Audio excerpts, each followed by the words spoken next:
Good evening, everyone. Thank you so much for being here. I am Geoff Lewis, and we have Jeffrey Byron, musician, sound designer, creator of this Bandcast app that we are using that's going to be called Riff and might be called something else. And I'm sorry, JJ, if I've spoiled the mood already. Please tell me I haven't. No, the mood is great. I like the mood. Good. Me too. Well, this is the third of our artist talks that we've had. JJ and I met on Twitter in a group of artists that a friend of ours set up, and we've riffed on song lyrics and writing, certainly talking about the life of being an artist and what that is. And it's kind of a free flow conversation of my mind and his, kind of jamming. We sort of discover what to ask each other on the fly. Unless, JJ, do we have any topics for this evening that you'd like to cover for sure? Not really. I have some questions on my mind, but that's about it. Okay. And yeah, I mean, we'll get to the questions on our mind. As is what happens when you start conversing. The energies that we have during the day are kind of let loose, and all of that voice rattling around in the brain can kind of come out. So let some out. What is top of mind to you right now? What have you been going through lately that is on your mind?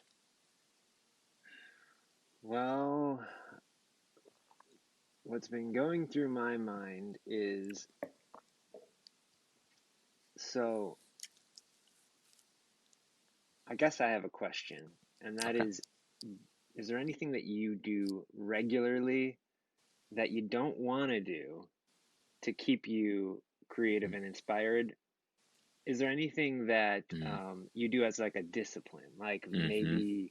maybe set up your workspace or I don't know, do an exercise or like for instance, I practice piano. I don't always want to practice, but I Mm-hmm. force myself to do it because it works for me. It keeps me Mm-hmm. going. Do you do anything Yeah. like that? Yeah. I would say morning pages is exactly that. So that's an exercise put forth in the book The Artist's Way by a woman named Julia Cameron. And she suggests three longhand, handwritten pages in the morning. I do 1.5 pages, and I use regular 8.5 by 11 printer paper, and I use a pen, and I force myself to fill up a page and a half. And it probably takes about 40 minutes, if I'm really honest with myself.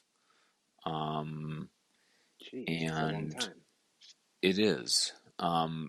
But it reminds you of what a minute is, because you're about to have a day of minutes. And it doesn't matter what those pages are, it just needs to be words.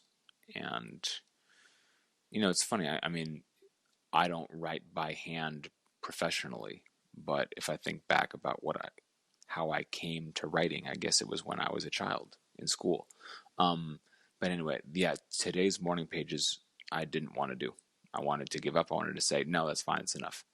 Because I thought that I got it. I thought that it's like, all right, I've like warmed up and now I can Hmm. go do it. And it's like, nope, that's exactly the time to stay in and to fill the whole space. Does it and like you said, it can take 40 minutes, but does it take as long as it takes? I mean, because sometimes you write faster. How many pages did you say? 1.5. 1.5 pages. So sometimes it can take what to 10 minutes. Well, not if you're writing by hand. I don't think I've ever done it in Oh, 10 I minutes. see. Just because it takes a long time to make each letter and each word. Yeah. So, yeah, I mean, Hmm. most of the time it's a pleasure to do, and it's a pleasure to meet myself again in the morning. Because I feel like for most people, most busy people, like they don't have an extra 40 minutes to spend doing several things. They might have 40 minutes to spend doing one or two things. Like a lot of people want to get exercise, or a lot of people want to practice a musical instrument, or whatever.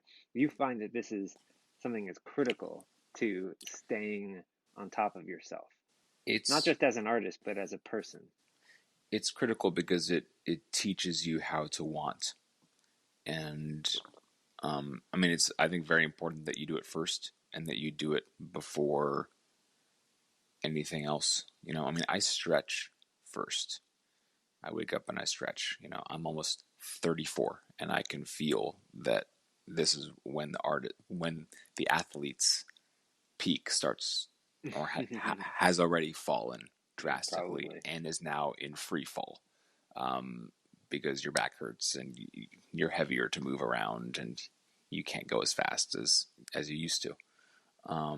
And I think we got to build for the long haul. I want to get into my 70s and be making cool stuff. Um, so, but yeah, I mean, I don't start my day on the computer or the phone, Hmm. or listening to music, or really anything, but until I've connected with myself and my life and where I am. Um, and I like a lot of the writing that I do there. I don't quite know how to publish it or who to give it to read. Um, How long have you been doing this? How long have you had this routine? um, well, Maybe you I don't would, remember. well, I would say this most recent sprint with it would be probably 6 or 9 months, and that happened. It happened during the pandemic because I ran out of Moleskine notebooks. I All right. usually have a Moleskine notebook, but it wasn't. I didn't used to discipline myself like I do now, with like you have to write a certain number of pages a day. But I think I did write in it pretty often. Um, but as far as like, this is a crucial piece of my life infrastructure, about 6 months. Um, and yeah, I mean, it's as vital as exercise. It's as vital as some form of therapy. I mean, it's self love, dare I say, and just like a way to, yeah, remember your vocabulary and get a lot of stuff out of the way in your mind, and it almost makes real life less important because you've sort of had your say, and it's like, well, I've trying to do roommate transactions and collect rent and pay people's security deposit back, and it's like, handling money is what clearly I don't like to do. Um, so it's like, well, I've got all varieties of bad news waiting on my phone.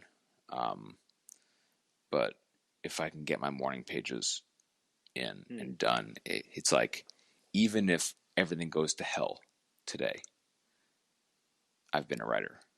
I've It, done what I need to do. well, I mean, it keeps you creative. I mean, you don't really have a problem with being creative, but we talked about this last week. Like do you make less or worse art as you get older? And I'm come to the conclusion that that's not true. That is being disproven, especially with disrupting things like the internet. But I think that one of the things that will sap your creativity is if you stop doing creative things. And I think some people naturally are going to create things every day of their life, no matter what.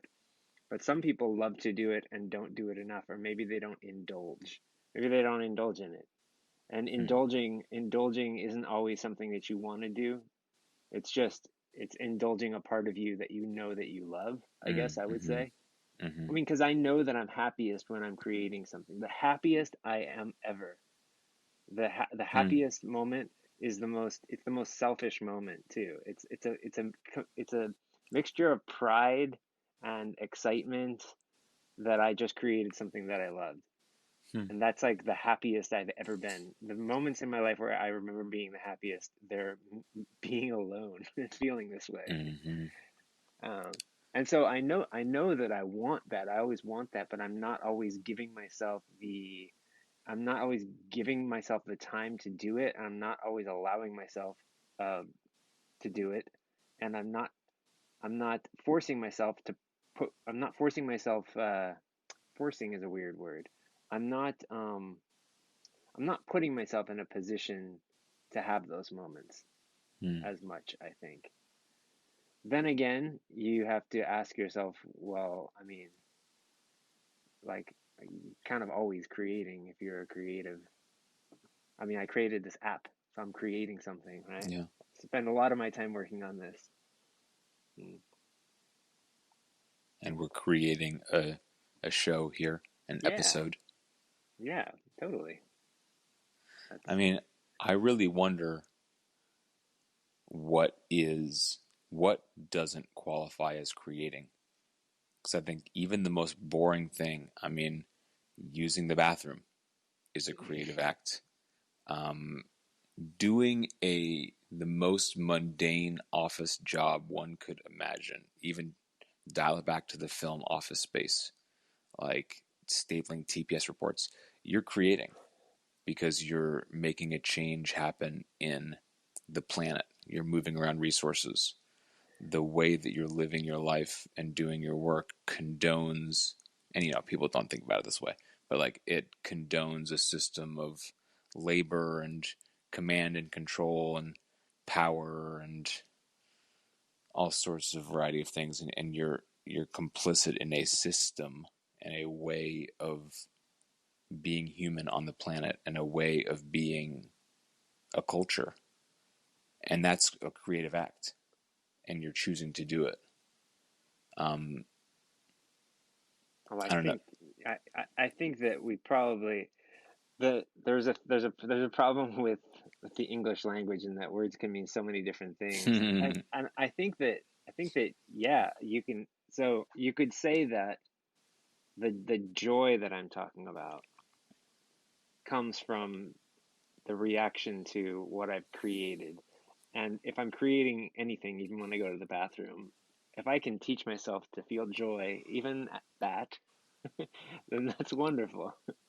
But I think that there's also like there's a definition of creativity that I feel is really important in my life, and it's the thinking outside the box kind.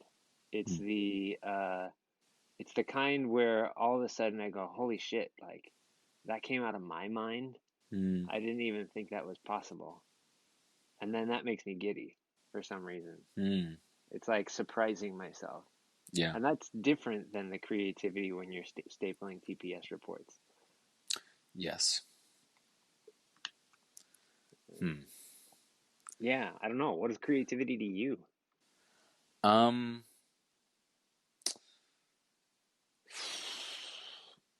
yeah, ooh. um Let me say something else, and then I might find my way back into answering that question. Yeah, The change key.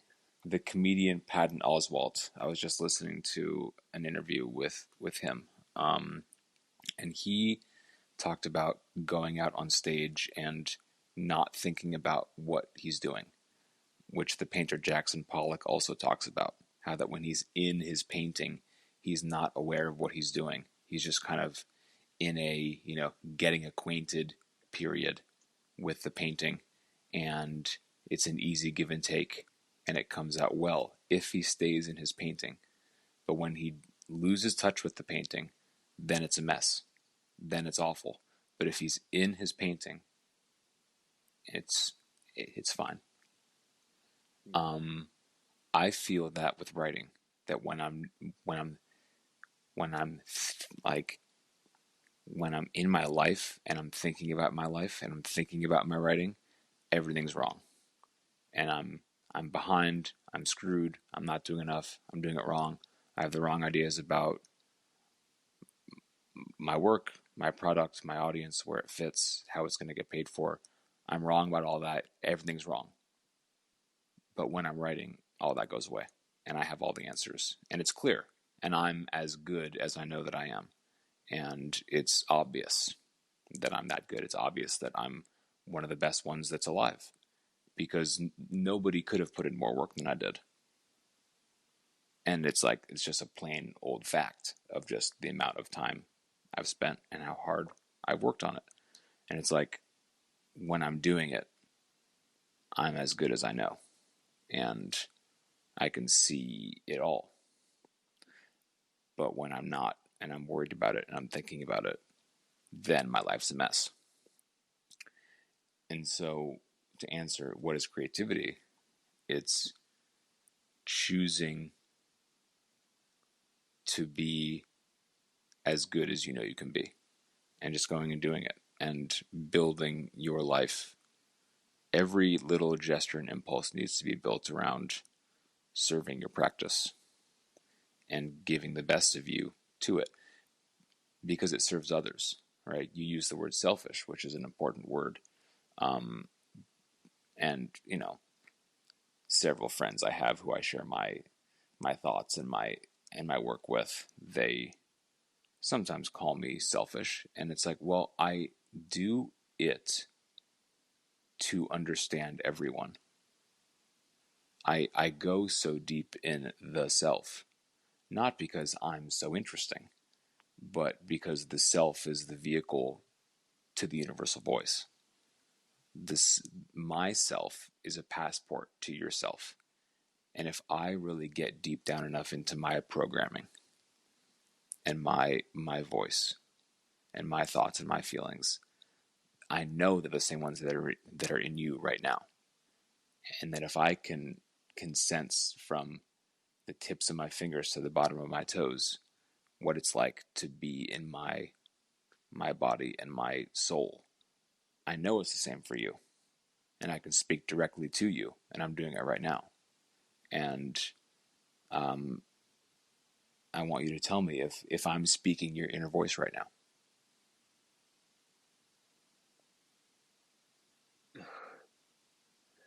Yeah, that's how it is. I guess so you have to apply that to wherever you do your art, I guess.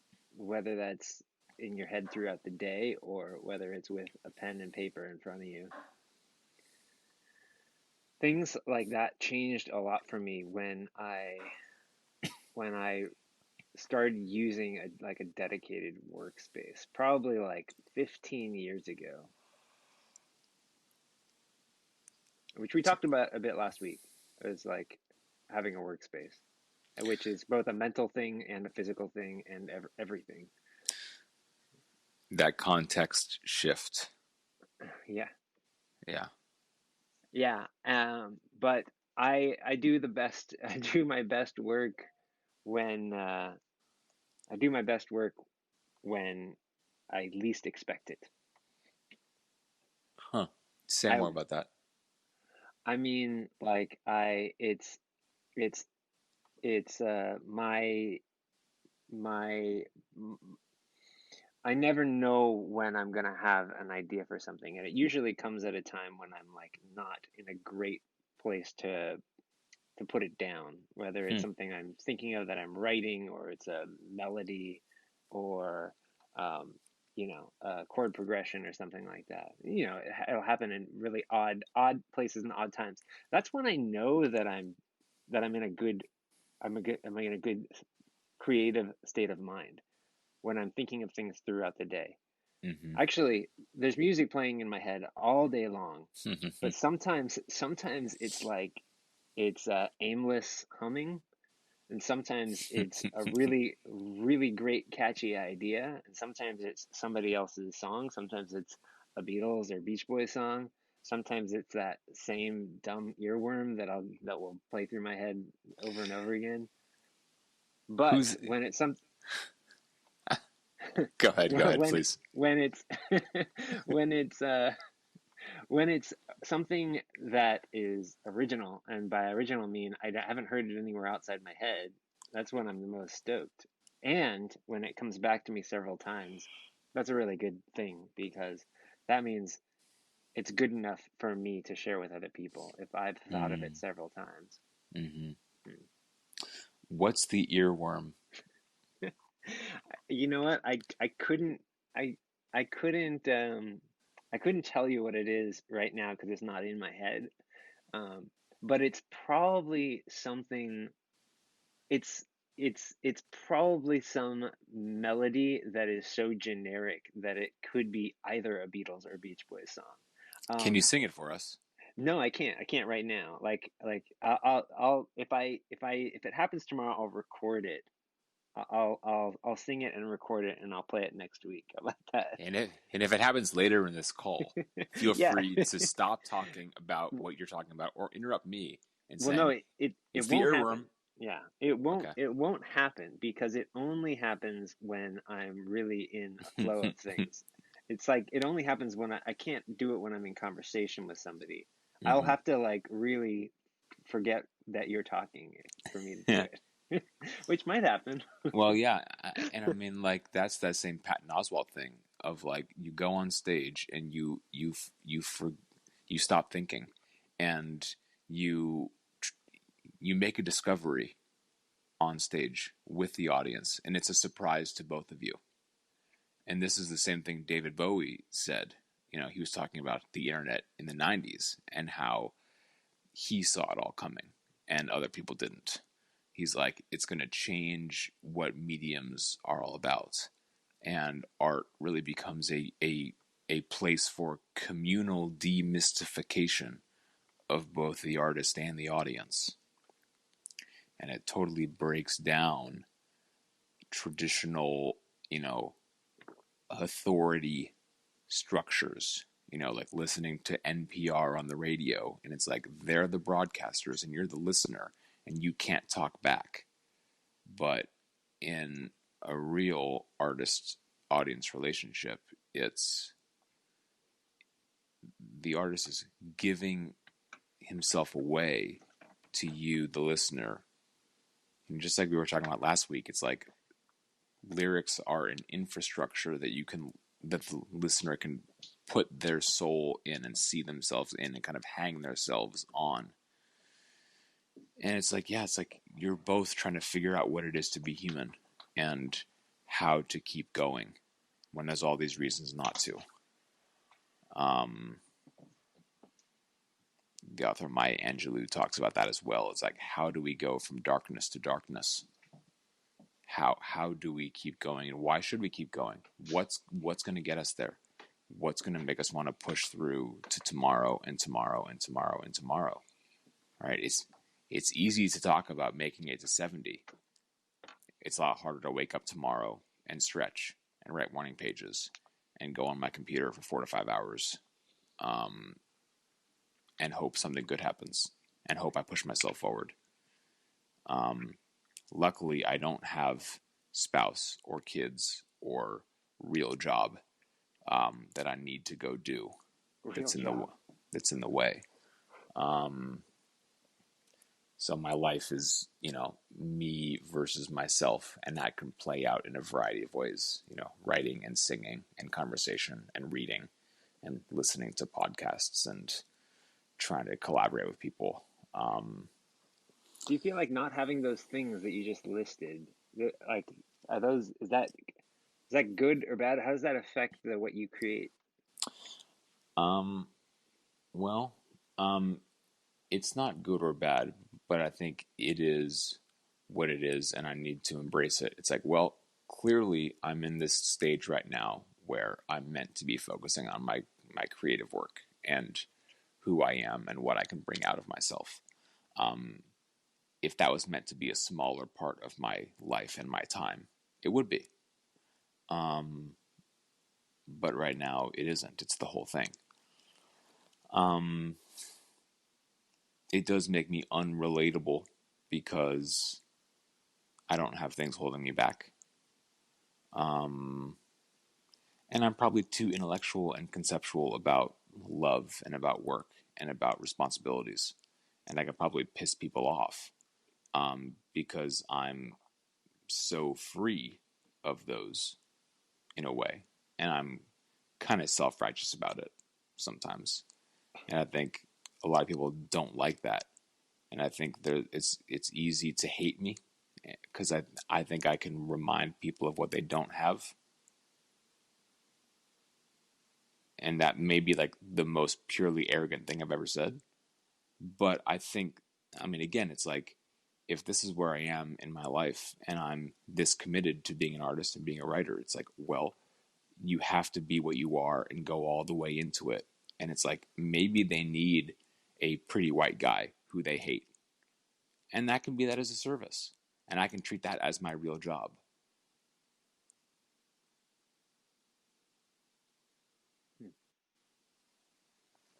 Because I think that, because I have a real job, I guess. It's not a real job. It's a really weird, it's a really weird real job. But it's something that I do have to spend a certain number of hours a day working on. Otherwise, I don't get to have it.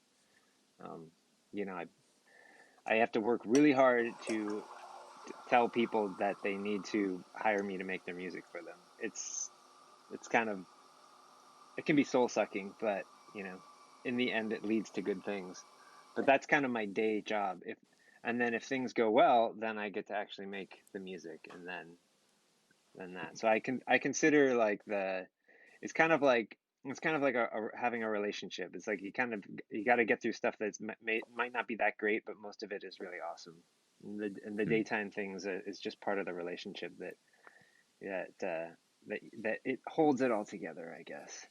Yeah. But those are the things that I'm thinking about. And the thing is that when I'm doing that, and that's a responsibility, sometimes I forget to let my mind wander, and I forget to let my mind sort of think outside the box because I'm thinking within this box that I didn't even create, other people created. Like this this this this machine of business and you know I want to say music, but it's not music. It's like if I'm trying to score a commercial or a film, then it's either the film industry or the advertising Hmm. industry that's the box that I have to think inside Mm-hmm. of. Somebody else made that box, and I have to think inside of it. And then once I'm in there, then I have to think outside the box to create something that Mm-hmm. everyone thinks is wonderful because they couldn't think of it. Um, Hmm. so it's stifling to me to have to put myself into a box and then not be able to just wander around. But if I didn't have that quote unquote real job, I wonder if I would just be thinking outside of a box all day or not, maybe not, Well, probably not. what I hear you saying is that there's a part of the process where you're outside of the box looking in, and then another part where you're inside the box looking out. Well, this is a bit of an extended metaphor. I think that I do live outside the boxes in which I have to work. I have to. Yeah, like let's say I'm going to give you a really concrete example. Great. If I'm working on scoring a horror film, well, that's a pretty well-defined box that somebody else has created. And the director wants me to go in that box and then communicate in that box, but the director also wants me to think outside the box to a degree. So yeah, I start out outside the box looking in, and then I jump inside and then I get Mm-hmm. all the information I need, and then I go back outside and I do what I do. But Hmm. during that process, there's a lot of just kind of communication that needs to happen. I have to sit in Zoom meetings, and I have to schedule meetings, and I have to make sure that things are happening on time, and that I'm dealing with stuff that has nothing to do with actually creating the music. And that can be kind of like, if I run out of time, then I don't have any time left in the day to actually. I like to make art with no time limits, right? I like to forget about everything. And if that Hmm. happens starting at midnight, it could be 10 a.m. the next day and I'm still awake and I'm still doing it and I'm Hmm. happy. Mm. But as I get more responsibilities, that time starts to become more defined, and that puts a lot of pressure on me. So all of those things combined kind of make me feel like I can't always do what I want to do. And that's kind of some of the stuff I wanted to talk about today. When you talking about time boxes and pressure r- Hmm. reminded me of the quote from the film Shawshank Redemption, where he says, "Geology is the study of pressure and time," and that's pretty much what a man is, and that Hmm. you get perfected by trials and by constraints, and you get pushed down by calendar blocks, and it's like you can look at your schedule and see, well, those are the rocks, and then there's the space where I'm going to be crushed between, and it's like that's that's where the magic has to happen, and it's in the constraint that you find the the genius, because it has to come. Yeah. um but it also makes me want to ask, I want tell me about the last time that you stayed up all night making music. Um, the last time, what wasn't very long ago, is the last film I was working on. So that's yeah, that was great. I was basically making a bunch of cues for this film that wasn't actually very good. I won't say what the name of it is, but it wasn't actually very good. Because And you love your clients. it wasn't a great film. I'm not sure if it ended up getting made because of coronavirus kind of made it so that things couldn't get made in production. Um, but I think actually now that I think about it, one of the reasons that I enjoyed making the music for it so much is that I really didn't care about making it good. I mean, I knew whatever I would do would be great, so I just kind of had fun with it. I didn't feel like I needed to, um, you know, I didn't need to reference anything else. I didn't need it to sound like anything else.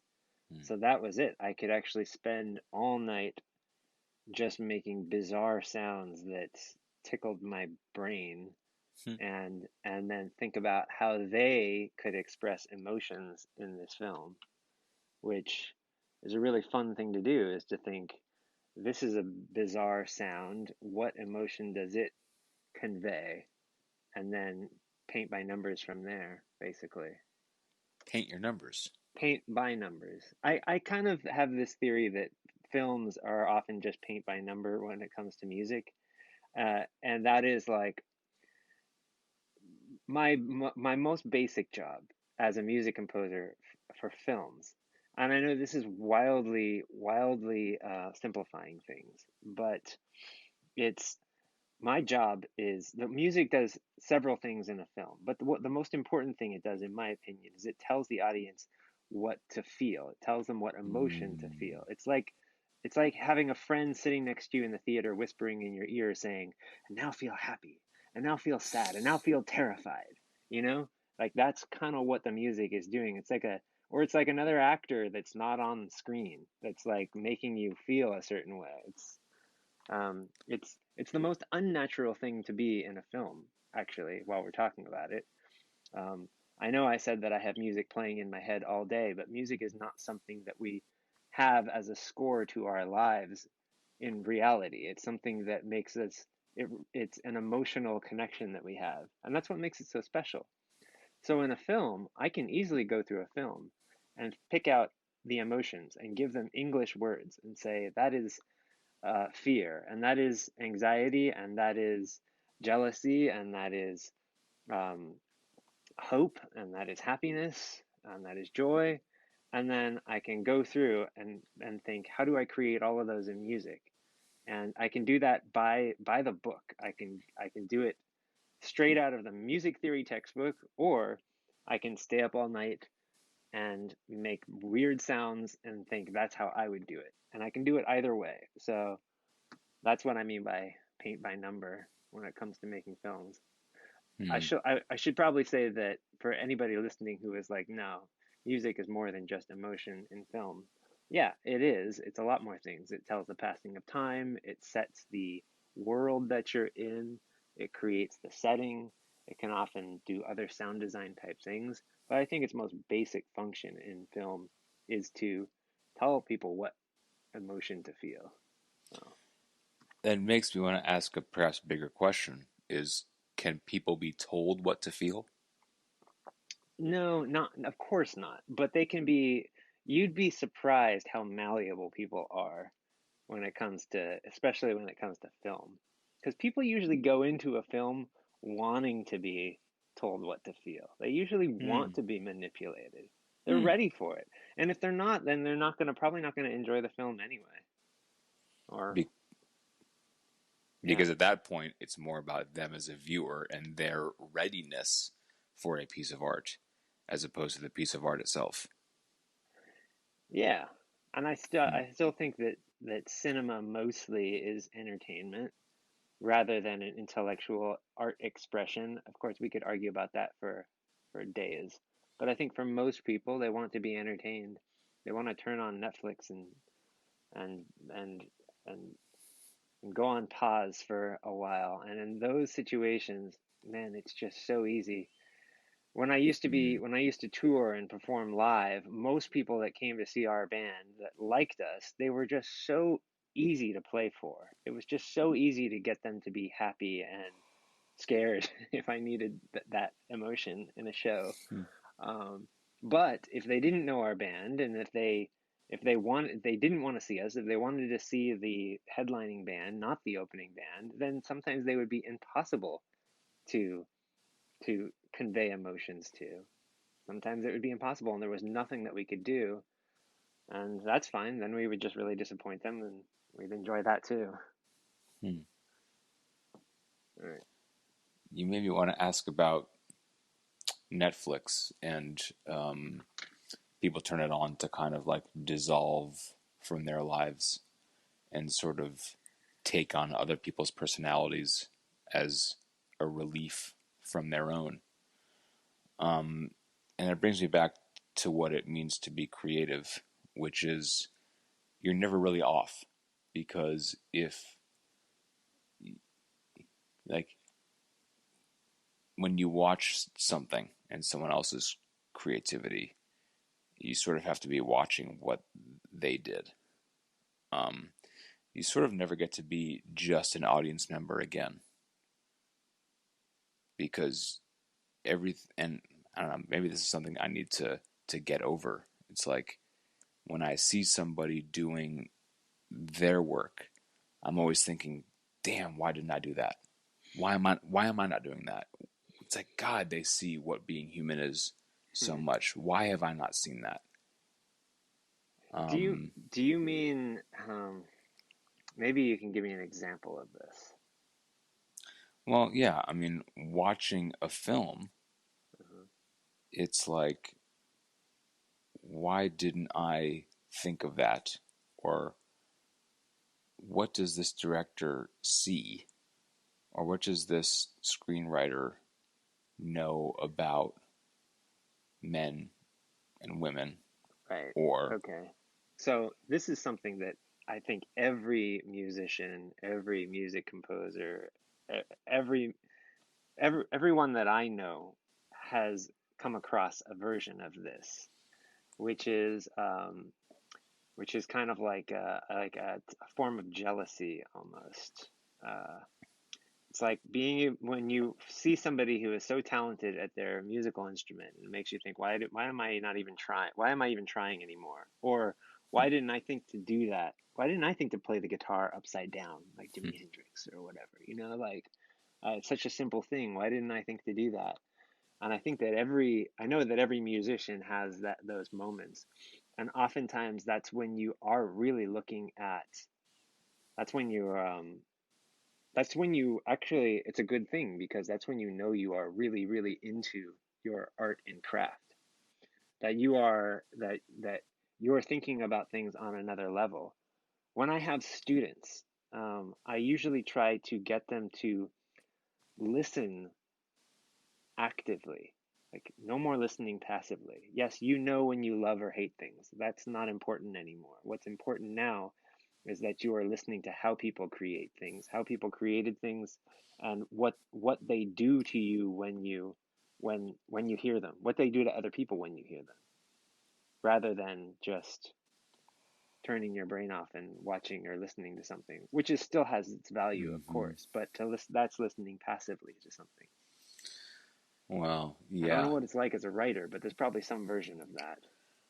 Well, yeah. I mean, you're describing the simultaneity of both being the audience of that work of art as yourself, while also being the analyst of art and audiences and the marketplace. And oh, what might some other audience member like? Or what do audiences like? Because, of course, an audience, just like a mass of people, there is no mass, there is no audience, there's only ways of seeing people as an audience. All right, all there is the self. The audience is made up of many versions of the self. There's all this language and framing we have about metrics and audience size, when really I think the artists really know that that's all mumbo jumbo.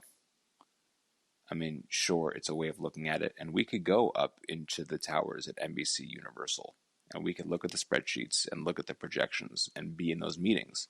You've been in more of those meetings than I have, I suspect. Um, but Maybe.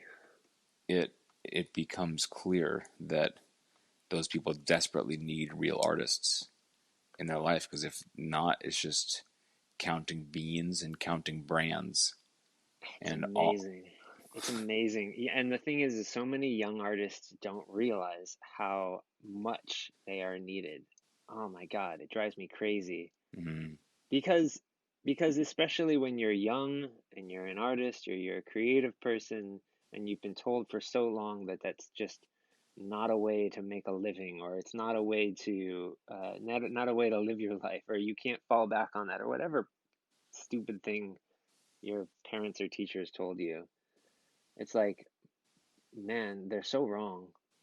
And mm, then there's this is a bit of of a, a of a transition from what we were talking about, but it's really important to me that that especially young people, because I think you start to realize it when you get older. You start to realize that only a small percentage of the population of the world has the ability to think outside the box. Most people don't. mm, Um, or they could maybe if they put a little bit more energy towards it, but they maybe don't want to. Maybe it's not that important to them, and in that case it really is important that they have people who can do that, who want to do that.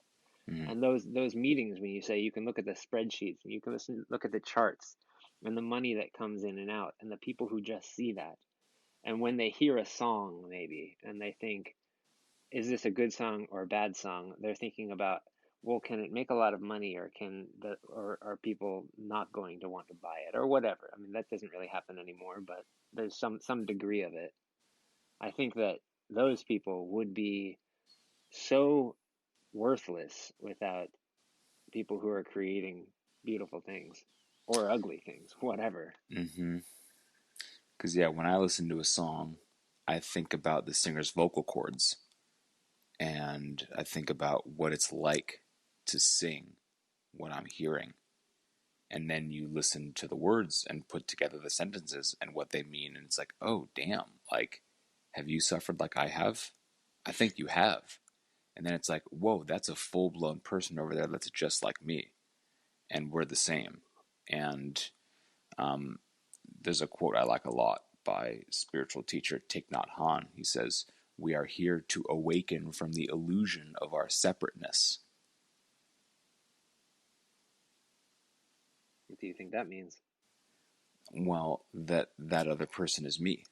You know, the other is you. Mm. Um, you know, and it's like we can, you know, you talk about the Beatles. You know, I am he as you are me, and we are all together. I mean, that's, I think, what John Lennon was saying, that we're all the self. And he also said, which is related, you know, when the love of power is overcome by the power of love, the world will know peace. So it's certainly up to the artists singing about love is all you need. And hopefully it gets through to the bean counters. And, you know, finance is certainly a craft just like writing is. You know, talk about painting by numbers. Um, you know, fundamentally, it's the same kind of work.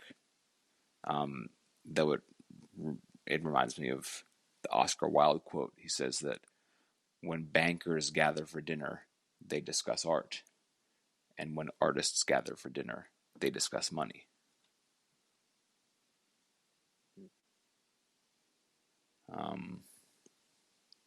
Is that true? It is because we all need the other part. Yeah, it sucks. I wish that we could just live in a state of just just making stuff. Well, we do make stuff, and the stuff we have to make is our lives. Well, I don't. I mean, yeah, it is something that I have to really, even though I understand the value of what I do in the sense of the market, etc. I feel like it's it's um it's uh it's an extra thing that I have to think about. It's just another constraint, really. And I Hmm. guess constraints can be good things some of the time, but it's not one that usually affects me in a good way. Yeah, Having to market, yeah. hmm well, it forces you to want it a lot, all over again. It it asks you again if you really want it, Oh, and and the I should say, sorry to interrupt, but one of the things that it makes me realize when I start to have to, and I guess what we're talking about, monetizing, yourself as an artist. That's kind of what I'm talking about. yeah, Um, One of the things that I realize is that I realize that the aspects that are marketable about myself as an artist are not the things that I value the most at all. hmm. In fact, like when I played in a rock band, it wasn't the music that I was making necessarily that was marketable. It was the way I looked when I played on stage or something. It was like the fact that our music was loud, or it was just, like really odd things that I wouldn't have expected. And that pisses me off because if I would have known that at the time, it would have been so much easier to get by because I would have seen what was. It's like when you realize how important branding is. It takes a while to realize how important branding is, um, and like once you realize it, it's like, ah, shit. Branding is the thing that kept me from making a living as an artist. Really, I mean, because you can brand garbage and people will pay money for it. Well, it sounds like your ignorance saved you because you could have become the good-looking loud guy, and you may have even ended up as the front man of a group like the Foo Fighters, you know, but that wouldn't be you, and you would hate it. And I mean, you've told me your net worth, but you've said, you know what, you're happy. You've got a wife you're happy with. Now Yeah, you could be making 10 mil a year and be miserable, that's true. I do like the suicidal. Foo Fighters, though. I've got a great, great Pat Smear story I'll have to share next time. Mm. Um, I mean, your ignorance saved you because you didn't like. But it's like this question is, I think, very important of the market compared to what you are, and it's like the market can only see you in with one lens, whereas you can see yourself with another, right? The stuff you love most about yourself. Yeah, I mean, we're always making a choice of like, do you go and fill the form of what can be paid for today easily? Or do you keep making the bet that if you keep going your own way, following your intuition, that you can find an audience who will pay, and you will find people who love what you do so much that they will help you keep doing it if you really need the help? And I think that's a more interesting religious journey, right? Because it forces you to figure out how to keep going, and you have to invent the audience yourself. You have to do everything yourself. You have to build it one by one, relationship by relationship. Nobody can do it for you. All right. When you go the studio or like the agent or record company route, they're gonna bring you a bunch of strangers, and it's like, do you really want a stadium full of strangers? Do you really want that? Do you really want to be giving your intimacy away to that because they branded you the good-looking loud guy? And it's like, hey, now go out and be that. And you're like, well, crap. I don't like being that. I'm sick of my job. I'm tired. It's, our 14th night in a row. And we've had all these plane flights. True. And I'd like to just... Yeah. I guess in my head, I feel like I would have been able to manage it okay. Because if I could have been the good-looking loud guy, knowing that was what people were going to be attracted to, well, then I could at least make them eat their vegetables on the side. I could somehow deliver them my art in a less direct way, or in a very direct way. I don't know. At least that's the way I imagined it. But I'm grateful at the way things turned out. So I think I have the earworm, actually. I think I have it. Let's hear it. Okay, well, first of all, let me explain. It doesn't really make a lot of sense because it's always a little bit different. But it goes, so it wanders. But I'll start and we'll see where it goes. So it goes da da da da dum dum dum dum dum dum dum dum dum dum dum dum dum. Dun dun dun dun dun dun dun dun dun dun dun. And then it might shift the key, or it might modulate in a way, or it might just repeat. But that's pretty much what it is. And it can speed up and slow down. It's an earworm. Well, we'll let the audience tell us whether they think it's genius or whether it's pure crap. And I won't tell you what I think it is. But when does it come up? So here's the thing. So like I said, it's if I'm really, the first episode of this show actually talked about how I'm feeling the most in flow when I'm happy. Actually, it was kind of a surprise to you. But so if I'm really happy and I'm doing something, like let's say I'm driving or I'm on the train. Man, I haven't been on the train in a while. Or if I'm in the shower or I'm washing dishes or something like that, then I will be coming up with ideas that really make me happy, that are very different and very or just maybe not that different. They're just things that excite me.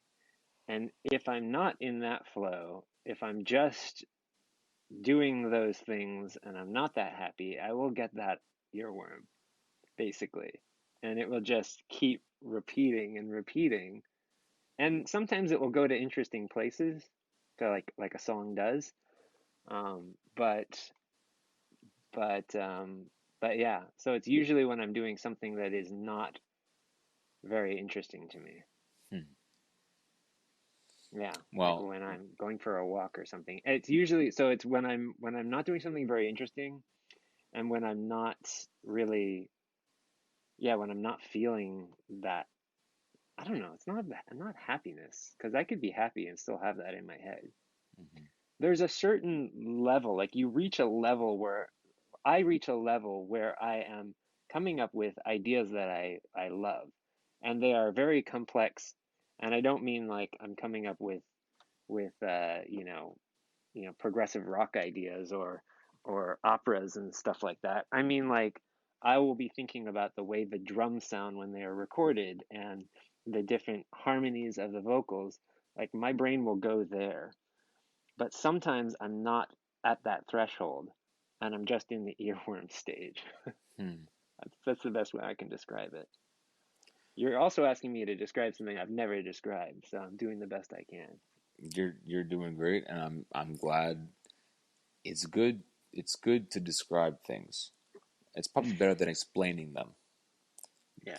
The philosopher Ludwig Wittgenstein always said, "Describe, don't explain," Yeah, that's a good thing to remember. because explain implies that you understand the origin of Mm, things and you understand what causes what.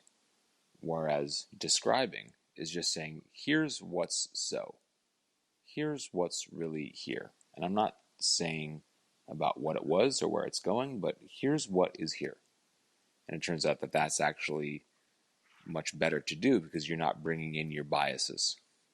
And actually, that's what a painter does. It's what a photographer does. They say, here's what it is. And art is very pure that way. The artist is gone. The artist mm, is just a recording medium of here's what is real. And actually, you can let the reality do a lot of the lifting, right? A, a, a photograph is powerful because the photographer got out of the way and let the impact of the world that he saw, he gave that to the audience directly. He got out of the way. And it's like the medium of photography was a way to get out of the way and let reality find the audience. And that's the whole and that's actually the way to express yourself is almost by like obliterating yourself, getting yourself out of the way. mm. Yeah, Um, and it's like getting yourself out of the way. Yeah. your truth is the message. It's not you. It's that and again, I want to reference Paul Banks of Interpol here. It's like life happened to you, all of these terrible, painful things.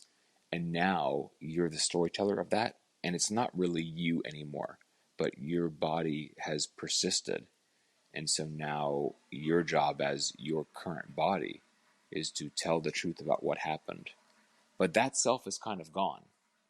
The one who went through, the drug addiction and the loss and all that stuff. It's like he's in his real life, he's over it. He's not screaming in therapy about that stuff anymore. He may have new stuff to scream about, which will come out musically in 2 or 3 years. Um, but it's like, yeah, the self we were is the one that we're now sharing. And we today can get out of the way because we're good at the medium. So that requires like a disconnect and, kind of like that same kind of dual exposure that you have when you sort of like become a, professional filmmaker, say. It's like you're both the shocked audience and also the, ooh, like I see what that can do. Right. So, like Mm, with me and what I write about, it's like I'm both the person doing the freaking out, truly authentically unraveling and like really wrestling hard with how I see the world. And then I'm also like, oh, like that's so courageous and brave to do that. And like, let me find a way to go talk about that person I was 5 hours ago. Because now I'm not it anymore. Even though that moment is still with me, because the past is actually still the present. The past isn't really past. Tell me you're still with me, or have I lost you? no, I'm still here. I'm thinking about whether whenever, like, I guess when it comes to writing lyrics, I do feel that way that I'm I'm writing about something that I was. But with music, I think it's a little bit different. I'm not sure. No, maybe you're right. Maybe it is. It's one of, maybe next week we can talk about the differences between writing and music because it's kind of fascinating when Mm. you get into it. Um, mostly because everybody uses language to express themselves in communication. And a writer, well, I'm going to butcher what a writer does, but a writer is using that same language to create art. Um, but with music, music is more of a, it's not a universal language, but it's something that you don't need to know what words mean in order to Mm-hmm. understand it. So it's a different thing when you talk about where it comes from, like where does the where does the pain come from that makes me write a sad sounding song? Hmm. Does it actually is it actually a pain that I felt in the past, or is it a pain that I'm feeling now? Or is it just that want I just want to make something that sounds like pain? And if that's the Hmm. case, then I have to have experienced that pain at some point. Um, so yeah, that would be an interesting conversation. Well, yeah, and that makes me want to cite the author James Baldwin, who says that you think your pain and heartbreak are unprecedented in the history of the world, and then you read. Yeah, I I often think of music as one of the most bizarre things that human beings do. And I say human beings because I don't really think animals do it too much. I mean, I think whales make sounds to communicate that sound like songs, and birds make sounds that sound like songs. But I can't think of any animal that does it. It's purely a human thing. Hmm. And if aliens were to come down and observe humans doing things, they'd be able to come up with a pretty solid reason for why we brush our teeth and drive cars and watch television and stuff like that. But listening to music, listening to Beethoven and crying would really be confusing to an alien, I think. Like Hmm. they'd be like, "What the fuck is going on here?" There's some particles in the air that are moving, and this person is reacting with sadness. What is this? You know? And they Um, might not even say, it's like, why is this person from the 18th century who's now dead? yeah, Why is there a conversation between that person who lived in Germany? Why is there a conversation with someone living in California 250 years later? Why is that that that might be the question. The question, yeah, or it might be, is there something about the combination of these sounds? Then, like, even still, that's a very abstract thing to think about. I don't know. Music is one of the most complex things that human beings do. It Well, yeah. can't really be explained.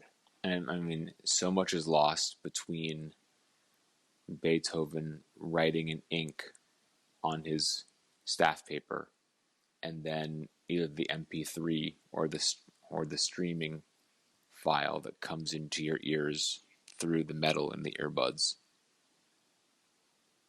So much is lost, but also so much is communicated.